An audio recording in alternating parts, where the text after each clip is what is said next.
pong si Willie Revillame. Kanina pinag-uusapan lang natin yung sinabi niya noong October 7, 2021 mga kababayan, na mismong lantaran niyang sinabi sa publiko na wala naman siyang maiaambag sa Senado and then hindi naman siya abogado. Wala siyang idea sa paggawa ng batas mga kababayan at hindi naman siya nakapag-aral. Ayon po yan sa kanya. Ngayon mga kababayan, sinabi din ni Willie Revillame noong October 7, 2021 na pinipilit talaga siya. Kung makikita nyo naman doon sa bidyong ipinakita niya, talagang kinukumbinsi siya ni Duterte na tumakbo sa pagkasenador. Kaya kung titingnan yung mabuti, etong si Willie Revillame nadala sa pakiusap di umano nitong si Duterte na tumakbong senador. Kaya nag-file po siya ng kanyang Certificate of Candidacy. Ano po? So ito, pakinggan natin yung kanyang plataforma mga kababayan at yung dahilan niya kung bakit siya tumakbo sa pagkasenador. Ano po? I-play na po natin.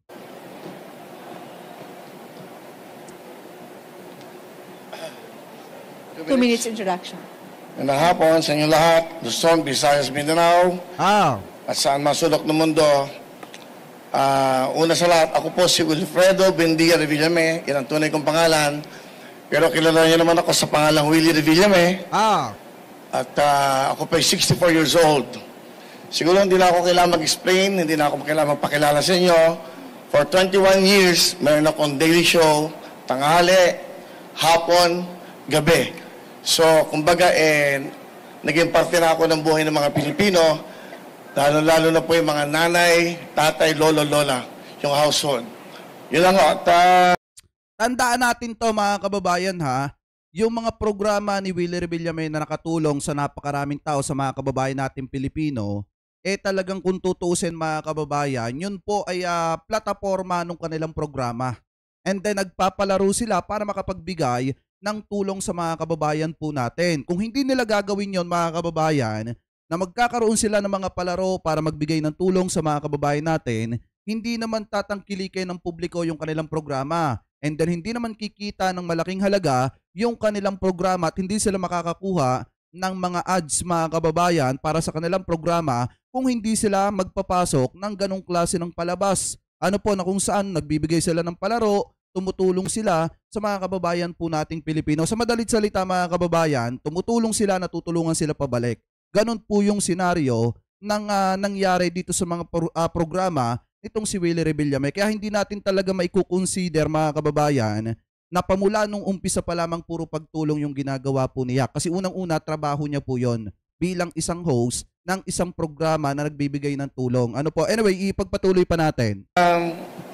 Nandito ako ngayon. In fact, meron akong live show ngayon. Nagpaalam muna ako. Ang alam ko, naka-feed kami ngayon sa TV5. Naka-feed ho kami ngayon sa show. At yung mga nanonood ngayon doon, nagpaalam muna ako. Sigurado nagsisigawan ngayon doon yon. At wala ako, walang kantahan, walang sayawan, walang hepe-peray muna, walang putukan, at walang Wheel of Fortune. Pero, may mas malaking hangarin at may mas malaking plano para sa bawat Pilipino. Okay? At ano daw? 2 minutes, siguro. Pakinggan natin ano daw yung kanyang plataforma para sa mga kababayan natin Pilipino. Bakit siya tumakbo? Mga kababayan na ito, pakinggan pa natin. Maganda, mga tanong na lang para masagot ko na kagad yung mga tanong. Okay, sige po. Unang tanong, kanino manggaling? Tagalog na lang para mas maintindihan natin mga Rhea kababayan. Fernandez from TV5. Pahiram po ng mikropono. Go, Rhea. Si Robin Padilla, Tagalog na lang din yung gusto. Si Philip Salvador, mga kababayan, kailangan wag laliman yung pagtatanong para masagot po niya. Ito namang si Willie Revillame, mga kababayan, much better daw yung Tagalog para maintindihan ng sambayan ng Pilipino. Ano po? Anyway, ipagpatuloy pa natin. Hi sir, good afternoon. Rhea Fernandez, TV5. Hi, Over Rhea. here, sir. Willie na lang, huwag lang, sir. Sir, Willie, you mentioned you have a show sa amin, TV5 Will to Win, no? So the next question is, what happens to your show if you are vying for a Senate seat? Anong mangyayari po dun sa Will to Win? Sa pagkakaalam ko, sa rules ng COMELEC, until February 10, pwede pa ako mag-live show. So I still have 5 months na makakapag-live ng 5 to 6:30 sa TV5, sa Facebook na meron kaming followers sa 17,300,000 at 8 million sa YouTube. So pwede pa ho ako magtrabaho, pero pagdating ng February 11, mag-stop na, and that will start the campaign. So you know, and then, pag nanalo, pagpalarin, at pag pinagalob ng Diyos na ako yung makapaglingkod ng tapat at walang halong pag-iisip ng masama sa aking mga kasama, ako pa'y babalik, like the Senator Tito Soto, na may Itbulaga pa din. Yun lang. Okay. Sige, go ahead. Sir, one additional question po. Ano pong nag-udyok sa inyo para finally tumakbo na po sa pagkasenador? Because going back to your previous statements, hindi nyo po nakikitang tatakbo kayo sa sabak sa politika eh. Kasi nagbitaw talaga siya ng salita, mga kababayan. At yung salitang yon, I think ipinanood ko sa inyo kanina yon, eto yon. Para makita ninyo. Nagbitaw kasi siya ng salita na talagang kahit sino magtataka kung bakit nagbago yung isip, mga kababayan, nitong si Willie Rebillame. Kasi unang-una, eto yun, oh. Free delivery! Kasi unang-una ayaw niya talaga. Ano po ayaw niya nung October 7, 2021? Sinabi niya na wala siyang maiaambag sa Senado. Talagang lantaran niyang sinabi na hindi siya abogado, hindi siya nakapag-aral, mga kababayan, at wala talaga siyang magagawa. Ano po, eto yun, oh. Wait lang. Lagay natin dito. Last week, kinausap na naman niya ako. Lang natin yung video na to. Willie, si Mayor to. Eto yung video, mga kababayan, na talagang kinukumbinsi siya ni Duterte na pumasok sa politika bilang isang senador. Kumusta ka? Matagal na tayo hindi nakita. Pero paragi itang nalaala. Dahil gusto ko sanang maging senador ka. Diba? Sabi ni Bong, medyo nagdadalawang isip ka. Pero ganun pa man, open yung slot mo until the last minute kung ayaw mo na. Talaga, pwede na tayong mag-usap ulit. Kung ayaw daw talaga ni Willie Rebillame, pwede ulit silang mag-usap. Siguro about ulit doon sa pagpipilit na patakbuhin etong si Willie. Ngayon, punta naman tayo doon sa exciting part. Yan. Hindi ka makukurap. Hanggang kanina hong umaga, talagang hati ka eh. Gusto ko ba to? Niyo ba? Kung sakaling tatakbo ako sa Senado, hindi naman ako magaling mag-English. Wala akong alam sa batas. Baka lait-laitin lang ako doon ng ating mga mahal na senador na magagaling. Hindi man lait-laitin, siguro baka wala naman ako maiaambag na batas. Hindi ba? Baka dumating yung time na sayang din ng iboto nyo sa akin. Ayan! Ayan, mga kababayan, napakaliwanag na sa kanya na nanggaling. Hindi na miski, alam niyo sa totoo lang yung mga taga-suporta ni Willie Rebillame na nagsasabing sinisiraan natin si Willie, hindi natin sinisiraan siya. Isinisecure lang natin yung future ng mga kababayan po nating Pilipino na possible na magtiwala at bumoto po sa kanya. Siya na mismo nagsabi, pakiramdam niya wala siyang maiaambag. Sayang lang yung maiboboto ng sambayan ng Pilipino sa kanya. Tapos biglang makikita nyo, mga kababayan, na may Willie Rebillame na dito. Eto, nagsasalita. Di ba nakikita ko, away. Awayan. Mga edukado. Ayan, tingnan nyo yung kanyang plataforma kasi dito, latagan ng plataforma muna sa umpisa. Mga kababayan, dito sa anong to, introduction muna and then sunod, dahilan kung bakit siya tumakbo. Ngayon, mga kababayan, kung makikita nyo, ipinakita ko sa inyo yung kanyang mismong salita na talagang wala siyang maiaambag, hindi siya abogado, aminado siyang hindi siya nakapag-aral, at pakiramdam niya masasayang ang boto ninyo ng sambayan ng Pilipino. Ngayon, pakinggan natin yung plataforma naman niya. Ang tingin nila sa mga artista masyadong mababa. Kami may magagandang puso para sa ating mga kababayan. Ano ba ang purpose? Hindi kasi basta dahilan, mga kababayan, yung ano. Eto, pasintabi po ewan ko sa inyo kung tawag dito, kung mali yung sasabihin ko, mga kababayan. Sa isa kasing public servant, oo, mahalaga ang may magandang puso. Pero hindi naman lagi yung kagandahan ng puso mo yung gagamitin mo para makalikha ka ng batas na makakatulong sa mga kababayan nating Pilipino. Ang problema kasi dito, mga kababayan, yung sinasabi niya, medyo mababa daw ang tingin sa mga artista. Paano ba naman kasi, mga kababayan, hindi bababa ang tingin doon sa mga artista na pumapasok sa politika, mismong nakikita ng sambayan ng Pilipino yung ginagawa ni Robin Padilla sa Senado? Paano hindi bababa ang tingin na mga kababayan natin Pilipino sa mga artistang nagtatangkang pumasok sa Senado? Ganung nakita nga nila yung ginagawa ni Robin Padilla na habang naghihiring mga kababayan, sala sa kumakain, nagsusuklay nung bigote. And then hindi nga natin alam kung may naipasabang batas. Ngayon, kung titingnan po nating mabuti mga kababayan, dito po sa sinasabi ni Sir Willie Revillame na kaya siya tumakbo sa pagka-senador mga kababayan dahil nakikita niya daw na nagkakaroon ng awayan. Hindi naman talaga maiiwasan yan mga kababayan, lalo na kung matindi yung pinag-uusapan na panukalang batas or matindi yung pinag-uusapan na issue, kailangan mong ipaglaban at idepensa yung panukalang batas mo. Natural, magkakaroon ng hindi pagkakaunawaan dyan, pero in the end of the day, senator is a senator mga kababayan. Kailangan nilang gampanan yung kanilang trabaho. So ngayon mga kababayan, balik tayo doon sa sinasabi niya na kagandahan ng puso or loob mga kababayan. Ibig sabihin, mabuting tao siya pero hindi sapat ang pagiging mabuting tao para magampanan mo yung tungkulin mo bilang isang senador. Mahirap na yung laging pagiging mabuting tao lang yung ipapakita mo pero wala ka naman nagagawang panukalang batas. Hindi mo naman nagagampanan yung trabaho mo bilang isang senador. Baliwala lang din.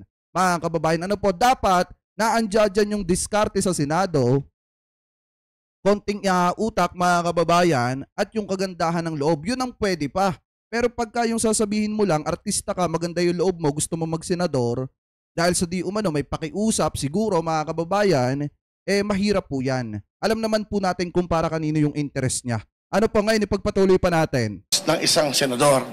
Hindi ako abogado, hindi ako nakatapos, pero ang purpose dapat ng bawat senador, bawat nagpa-public servant, bawat namumuno sa anumang local government, mabuting puso ang meron ka. Ang dapat mong inisip lagi mga kababayan mo. Marami ng batas na ginawa, marami ng mga presidenteng di ba si Philip Salvador, ano yung sinabi ni Philip Salvador, hindi siya abogado. Ngayon si Willie Revillame naman sinasabi niya, hindi siya nakapag-aral, hindi rin siya abogado. So gusto lang niyang pumasok sa Senado kasi nga may mabuting puso daw siya. Anyway, pagpatuloy pa natin. Dumaan, marami ng senador na dumaan, pero yung buhay natin mga kababayang mahirap, nababago ba? I think, yun ang pinaka-importante. Poverty, yun ang pinakamalaking problema natin. Yung mga batang nangangarap na mag-aral, pag wala ng pera, hindi na natutupad ang pangarap. Yung mga nanay at lola natin na may mga sakit. Alam mo, for 21 years na ako'y nasa daily show, laging ang bulong sa akin ng nanay, lola, lahat. Pambili ng gamot, Willie. Yung asawa ko may sakit. Willie, pang-matrikula ng anak. Puro lahat ng iyan ang nadidinig ko for 21 years sa mga kababayan. For 21 years, yung Hi, Ma'am Dolly Babes, mega love shoutout ha. Kakamping, mega love shoutout ha. mga magbubulong sa akin ng ganyan, hindi naman ho na bago ang buhay eh. Sa mga marami na nagsilbi sa ating bayan. Wala akong sinasabing iba. Ibig ko lang sabihin, dapat hindi lang batas ng tungkol sa batas na mga kung saan batas. At saka, di ba Sir Willie Revillame, may kaibigan nyo naman si Duterte.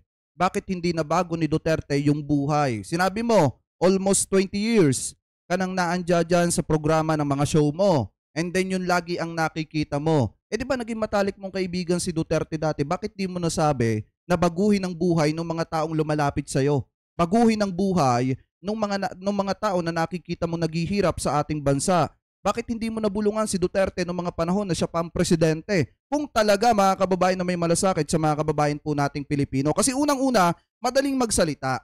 Madaling magbitaw ng matamis na salita lalo na kung kailangan mo ng boto. Pero kung iisipin po natin, naging matalik niyang kaibigan si Duterte na kung saan si Duterte pang presidente, dapat noon pa lang sinabi na niya na Mr. President, baguhin mo ang buhay ng mga taong lumalapit na ito sa akin. Mr. President, tanggalin mo yung mga mahihirap.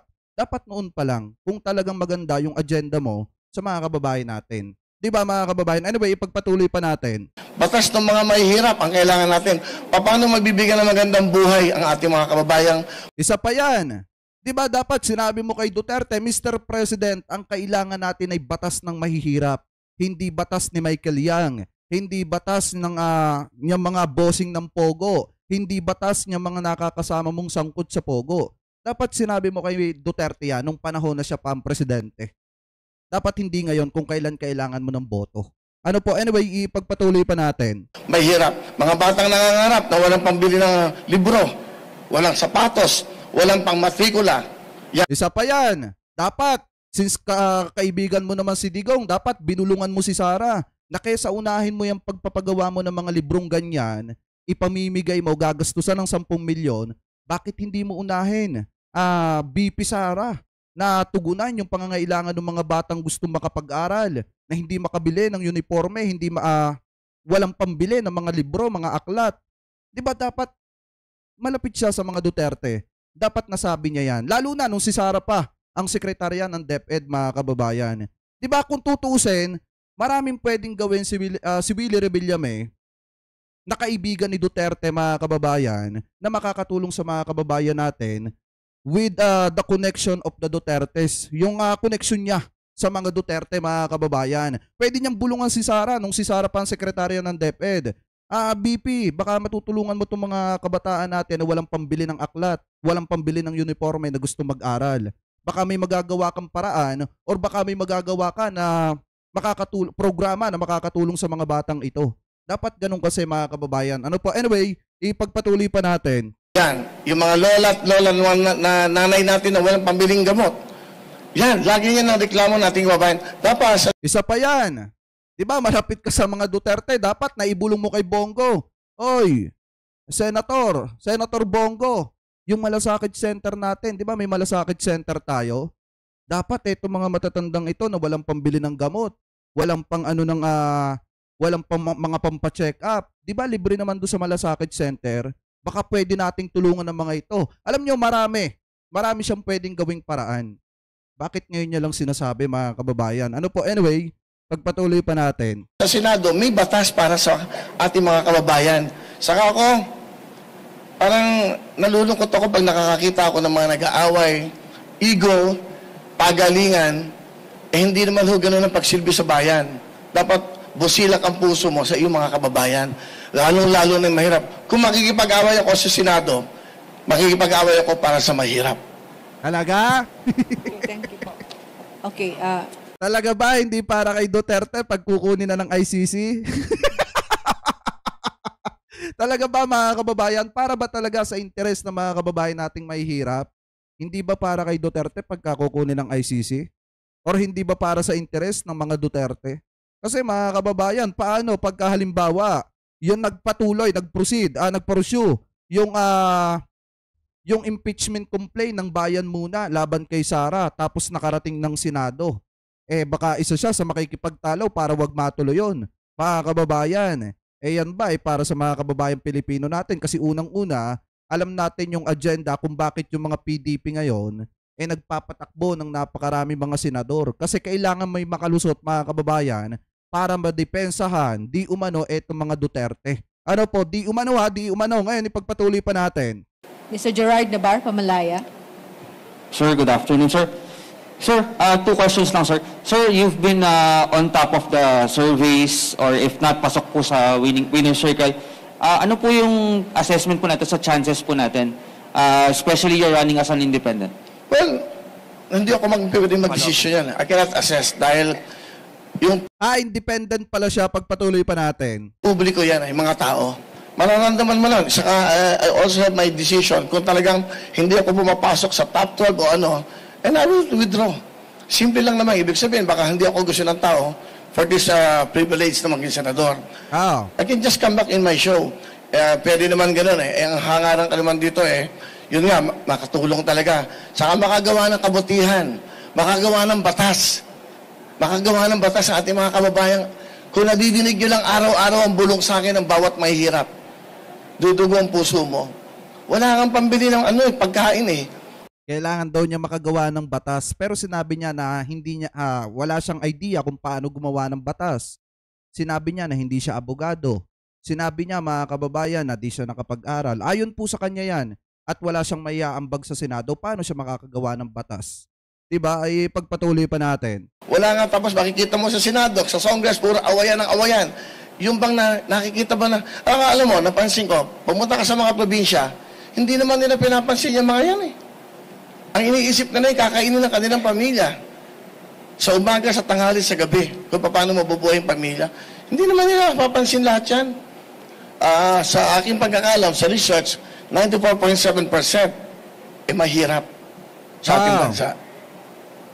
Sir, you mentioned you want to file bills. Ano po in particular yung mga naisip po natin on top of your mind ngayon na mga bills for the poor po? Well, unang-una, gusto ko yung kay Senator Angara, yung sa senior, no? Kasi yung 20%, parang kulang yan eh. Kasi every year, tumataas ang mga gastusin natin sa lahat ng bagay, lalo sa gamot.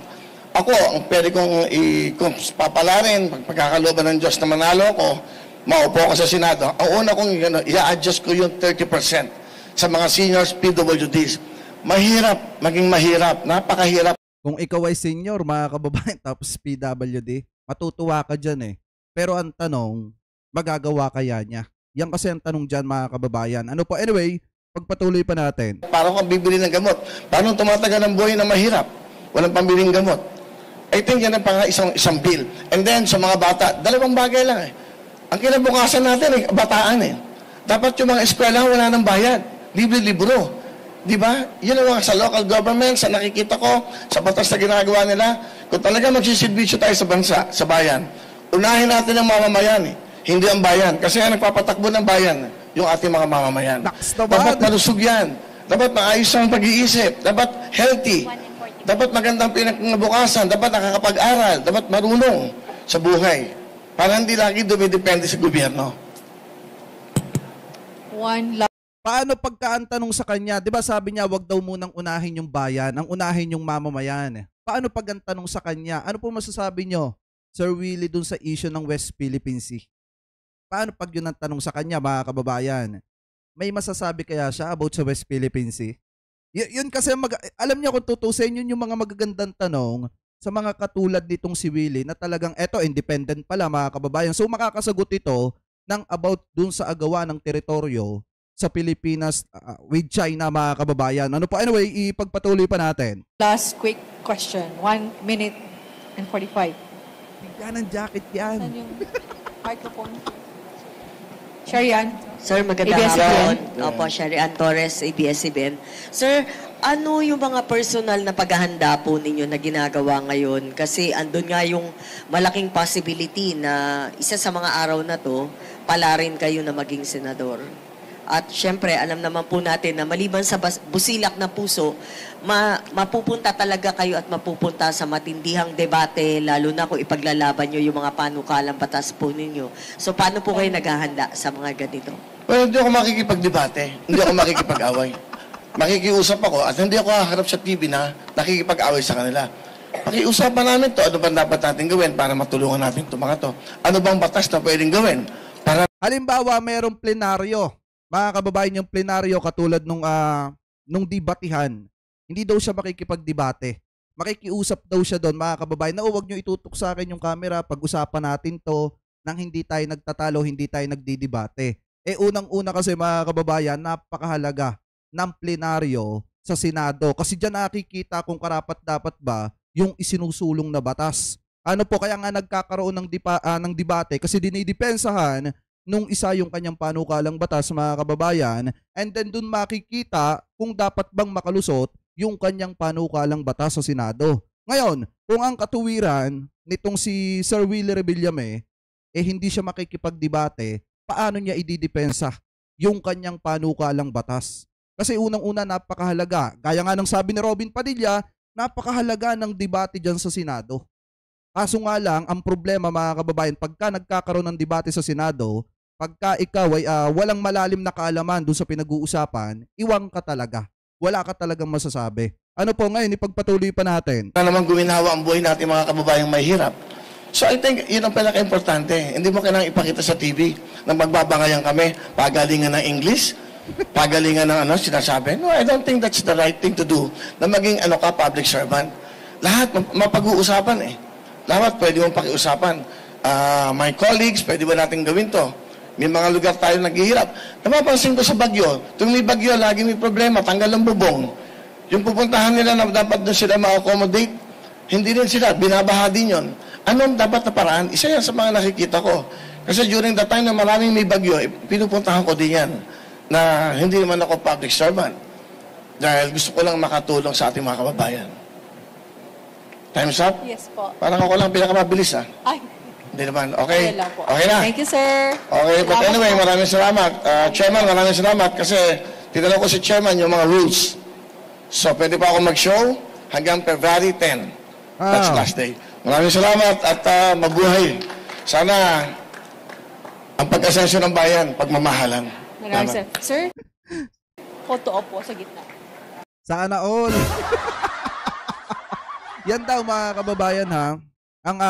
Ang plataforma nitong si Willie Revilla may magkaroon ng sapat na gamot para daw po sa mga kababayan nating senior citizen mga kababayan, and then i-adjust niya yung mga allowance ng mga senior citizen hanggang 30%. Ano po, tapos yung isa pa dito is yung isa pang agenda niya para daw po do sa mga kabataan natin na sana kung mag-aaral libre na yung libro. Pero dito naman sa amin mga kababayan, sa public school, sa elementary at saka high school, libre naman yung libro. Ewan ko lang pagdating sa college mga kababayan. Ang alam ko, parang bumibili pa ata sila ng libro dyan po sa kolehiyo. Pero sa high school at saka sa elementary, libre po yung aklat. Ano po, basta public. Iba na kasi ang usapan pagka private na yung school. Ano po, anyway, yan po yung plataforma mga kababayan na hindi makikipag-debate sa mga plenaryo etong si Willie Revilla kasi nga ayaw niya daw makipag-away, ayaw niya daw makipagdebate dyan po sa Senado. Mas maganda daw po na pag-usapan ng walang kamera.